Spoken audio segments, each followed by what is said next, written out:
polymyositis and dermatomyositis. Polymyositis and dermatomyositis are characterized by proximal skeletal and cardiac and gut smooth muscle inflammation. In dermatomyositis, characteristic skin changes also occur. Both diseases are rare, with an incidence of 2 to 10 cases per million per year. They can occur in isolation or in association with other autoimmune diseases, and both are notably connected with either previously diagnosed or undiagnosed malignancy.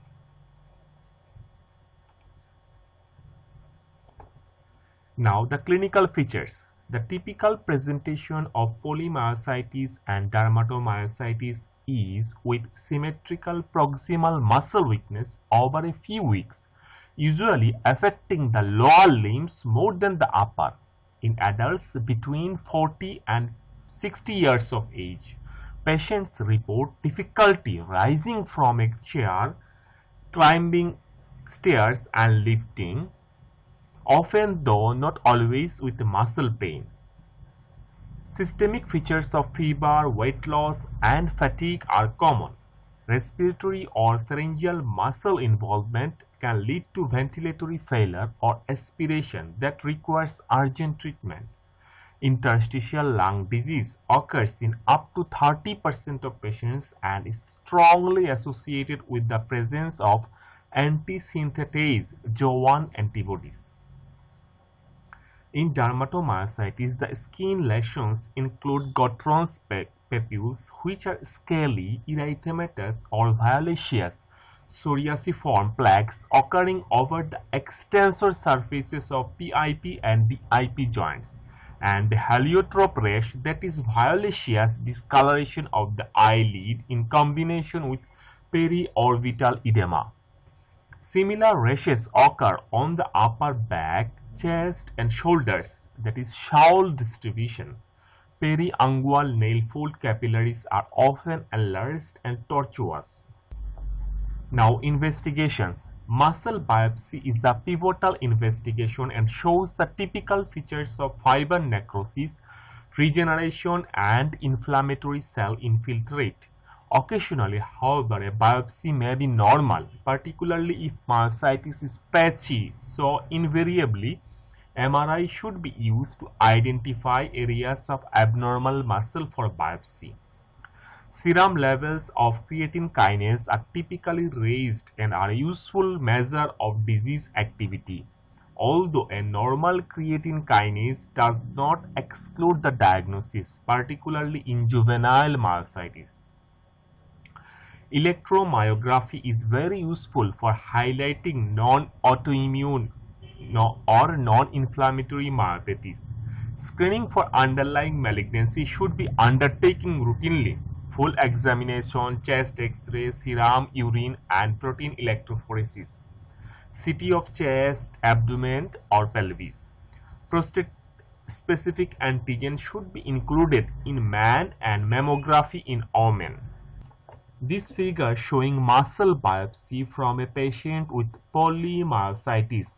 The sample shows an intense inflammatory cell infiltrate in an area of degenerating and regenerating muscle fibers.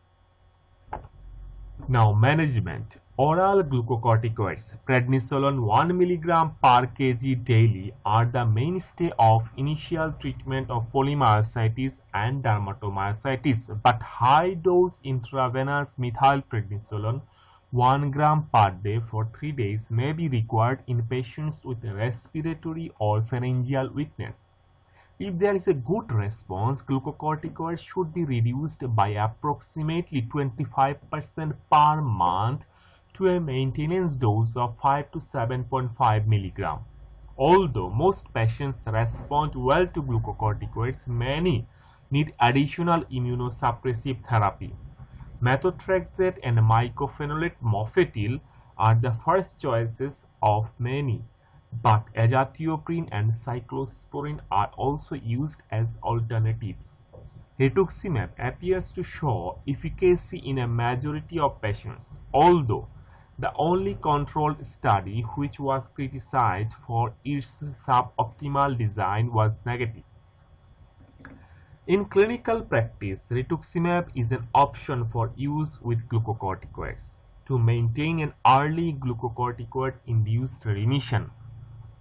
Intravenous immunoglobulin (IVIG) may be effective in refractory cases. Mepacrine or hydroxychloroquine has been used for skin-predominant disease to some good effect in certain cases. One risk of treatment is glucocorticoid-induced myopathy.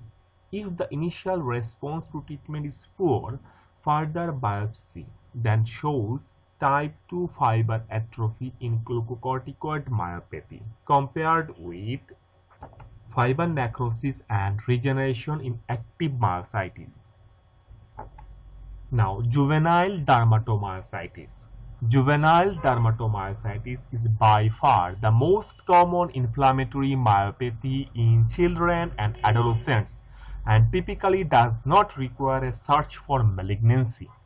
The incidence is 2 to 4 per million in USA and UK with a median age of onset of 7 years. 25% are below 4 years at diagnosis. Many clinical features are similar to those in the adult disease. Juvenile dermatomyositis can be monocyclic, lasting up to 3 years, 25 to 40%, or polycyclic, with periods of remission and relapse, 60 to 75%. In some cases, polycyclic juvenile dermatomyositis can be chronic and lifelong. It is ulcerative in 10 to 20%. As in adults, calcinosis occurs in about 30%. Intravenous methylprednisolone, then oral glucocorticoids and methotrexate produce a rapid response in many cases. Cyclophosphamide is used for lesional ulceration. IVIG is given in resistant cases.